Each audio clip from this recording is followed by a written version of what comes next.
Live from Fargo and serving you on TV, online, and on the go. This is Valley News Live at 5:30. We have new information tonight after a man is found dead in his home. Thank you for joining us. Foul play is suspected in the suspicious death of a 64-year-old man in northwestern Minnesota. The man's name has not been released yet, pending notification of relatives. It happened in a rural home just outside of Viking, Minnesota, which is 18 miles northwest of Thief River Falls. Valley News Team's Neil Carlson was on the scene and has the very latest. A neighbor says the victim was a great guy, and it's a complete mystery to him why anyone would want him dead. Today, investigators from the Bureau of Criminal Apprehension were combing the scene, searching for answers. The sheriff says the victim's body was found in that home back there by co-workers late Tuesday night.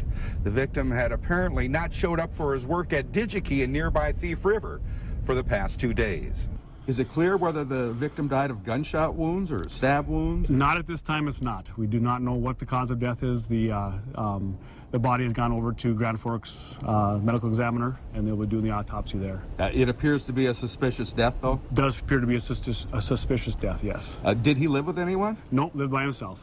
Authorities are now searching for the victim's pickup, which is missing from the farmstead. It looks similar to this one and also has a blue topper.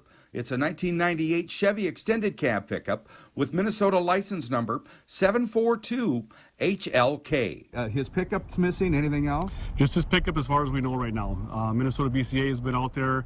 They've been going over the scene. As of that, we haven't heard anything yet because they're still out there going over it. A neighbor says the victim was divorced with grown sons and lived as a quiet bachelor. Near Viking, Minnesota, Neil Carlson, Valley News Live. If you have any information about this case or if you spot the pickup, you're asked to contact the Marshall County Sheriff's Department at 218-745-5411. And if you need help uncovering fraud or corruption in your community, call our whistleblower hotline and we'll do our best to get to the bottom of it. Call 701-237-6576 and leave your tip. A member of our investigative team will get on the case and go to work to expose the truth. Tough words from a judge today while sentencing a Crookston man for shooting a sheriff's deputy. The focus of his ire, Minnesota lawmakers. District Judge Jeffrey Remick in Ada said every police officer in the courtroom, and it was packed with them, should be offended because the maximum sentence is only 20 years for attempting to kill an officer. Stephen Henderson pleaded guilty to the attempted murder of Norman County Deputy Nathan Warner. Henderson's court-appointed attorney asked for 14 years in prison. Investigators say Henderson shot at Deputy Warner 8 times, hitting him twice, but Warner was wearing a bulletproof vest and survived. County Attorney James Brew agrees with Judge Remick. He says the police unions need to put pressure on the legislature to increase the penalties. The clouds have been hanging around today. Some of us have even seen a little rain. Let's head over to Lisa to find out about tonight's forecast. Lisa? Andrea, rain has been falling off and on in Fargo-Moorhead this evening, and we also have some spotty areas out west in our viewing area of light snow that has been falling. Here's a look at the North Dakota DOT camera from Cullum. That's along Highway 13. You can see the grassy surfaces do have some light snow on top of them, and parts of Ransom and Sargent County also seeing a little bit of light snow on the ground too. So very light. The ground is still very warm, so it's mainly just grassy surfaces at this point that are picking up the snow, but there's a lot of roadways out there that are on the wet side, and as our temperatures dip this evening, we may see them become a little slippery, especially on those bridge decks, because temperatures already at 32 degrees in Oaks, stretching down towards Sisseton. The farther northwest you are, or north and east rather, you have temperatures in the 40s, 45 in Roseau and in Bemidji.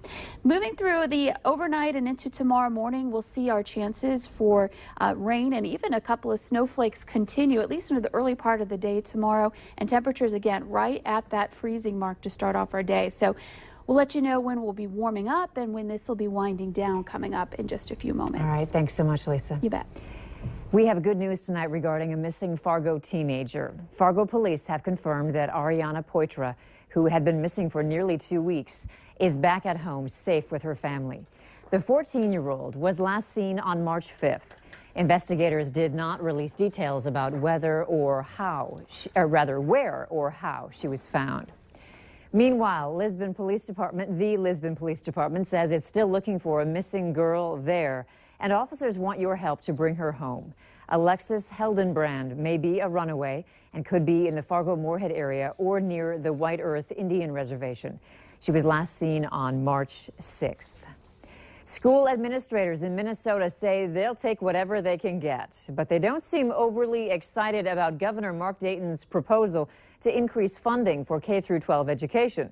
The governor has proposed using part of Minnesota's $1.9 billion budget surplus to increase school funding. As Valley News Team's Neil Carlson shows us, what is a large amount of money actually turns into a small increase at the local level. Governor Dayton has proposed increasing Minnesota's per pupil funding from its current rate of $5,806 per student to $5,948 by 2017. That would be an increase of $142 per student. Is that enough to make a big difference? No, it'd be sort of like, well, first of all, it's certainly better than nothing. Now, to put that proposed budget increase into perspective, here in Crookston, Superintendent Bates says that's not even enough money to give teachers a 3% pay raise. And Superintendent Bates says he's learned over the years not to get too excited about a proposed budget increase for education. At this point, there are some legislators talking about giving the state budget surplus back to taxpayers. However, Bates says school budgets have been strapped for money in recent years, and they'll take whatever they can get. If we're talking 1%, 2%, 3%, whatever it is, that's certainly always better than zero.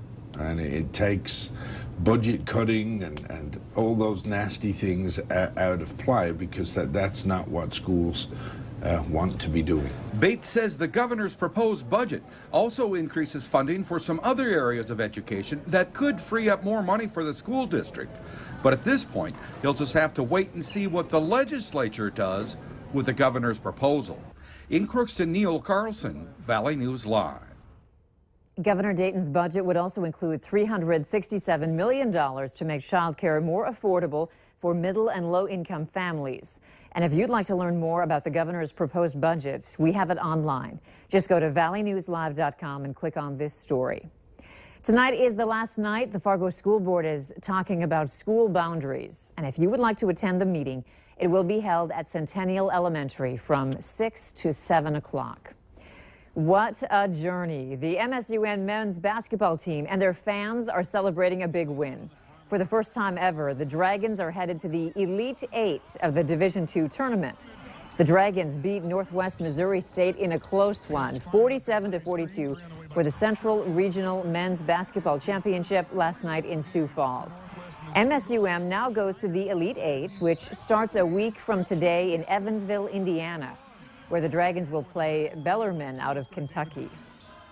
The boating season is almost upon us, and the call of the water has many people buying new and used boats. But with a little longer to wait before full speed ahead, there's a step you can take to make sure things go swimmingly to register your boat. And part of the reason that becomes so important this time of year is the fact that there's so many transactions that takes place. You know, we've had all these sport shows and boat shows that have taken place where people are buying boats. Early part of spring, late part of winter is when people are maybe buying a boat from down the street from a neighbor or online through Craigslist, whoever. There's a lot of transactions that take place. There's a fee that comes with registering your boat. A boat 16 feet and under will be $12. 16 to 20 feet is $24, and 20 feet and longer is $30. You can go to the North Dakota Game and Fish Department website to register your boat. A crowd gathered in Fargo this afternoon to celebrate the accomplishments of women in North Dakota.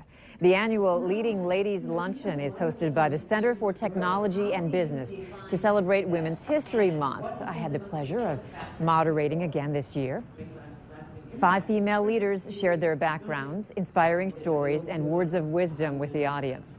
Among the 5 panelists, the president of an agriculture equipment manufacturer and the CEO of an electrical distributor. An all-day event is going on that gives back to the community. It's called Stuff the Truck, and this year organizers are hoping to make it a successful event with personal care items for the Salvation Army. The biggest needs right now are men's and women's socks, shampoo, soap, toilet paper, and deodorant. Well, the goal is to reach 1,000 to get my beard shaved off and put on a rocker uniform, rocker set, but I think the overall goal is any 1,500 to 2,000 items. Last year, more than 1,000 personal care kits were given to those in need. If you didn't get a chance to help, there's still time to give back. The event goes until 6 tonight. Collections will be taken at the West Acres Mall. Still ahead tonight, there are plenty of poisonous things around the house, right? So we'll tell you how you can keep you and your kids and your pets safe. Another view from around the valley. This is in Foreman. We've got a little bit of light snow on the ground and falling still there. I'll let you know when things will quiet down right after this.